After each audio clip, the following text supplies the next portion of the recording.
गांव का नाम था सुनहरीपुर, जहां कच्चे मकानों के बीच एक पुराना लेकिन मजबूत घर था। उस घर की सबसे बुजुर्ग सदस्य थीं सुमित्रा दादी। उनकी उम्र लगभग 75 साल थी, लेकिन उनका हौसला आज भी किसी नौजवान से कम नहीं था। गांव में हर कोई उनकी मिसाल देता था, खासकर उनके धैर्य और संयम के लिए। एक दौर जो सब कुछ बदल गया। सुमित्रा दादी का जीवन हमेशा आसान नहीं था। जब उनके पति रामस्वरूप जी की अचानक मृत्यु हुई, तब उनकी उम्र सिर्फ 40 साल थी। घर में 4 बच्चे थे, 3 बेटे और 1 बेटी।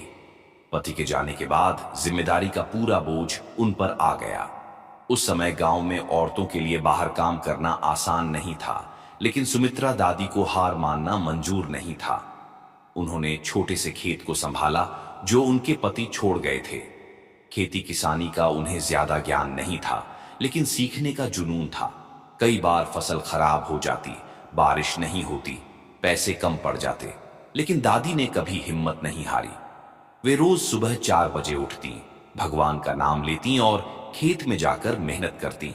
सब्र और संयम का कठिन इम्तिहान। एक बार गांव में भयंकर सूखा पड़ा। न खेत में पानी था, न ही घर में बचत।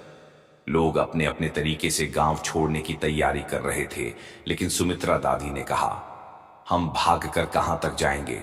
मेहनत से कमाया गया एक एक दाना भी किसी खजाने से कम नहीं होता। उन्होंने गांव की दूसरी औरतों को इकट्ठा किया और सबको छोटी छोटी तरकीबें बताईं। कुछ ने सिलाई बुनाई शुरू की, तो कुछ ने छोटे छोटे व्यापार किए। खुद दादी ने अपनी जमीन के एक छोटे हिस्से में सूखा सहने वाली फसल लगाई और अपनी बेटी के साथ मिलकर गुड़ बनाने का काम शुरू किया। धीरे धीरे स्थिति सुधरने लगी। सब्र का मीठा फल धीरे धीरे उनकी मेहनत रंग लाई।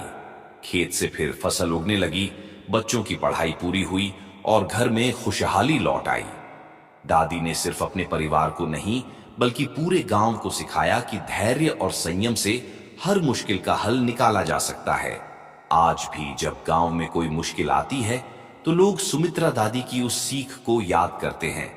समस्या कितनी भी बड़ी क्यों न हो, अगर हम धैर्य और संयम से काम लें, तो कोई भी संकट स्थायी नहीं रहता।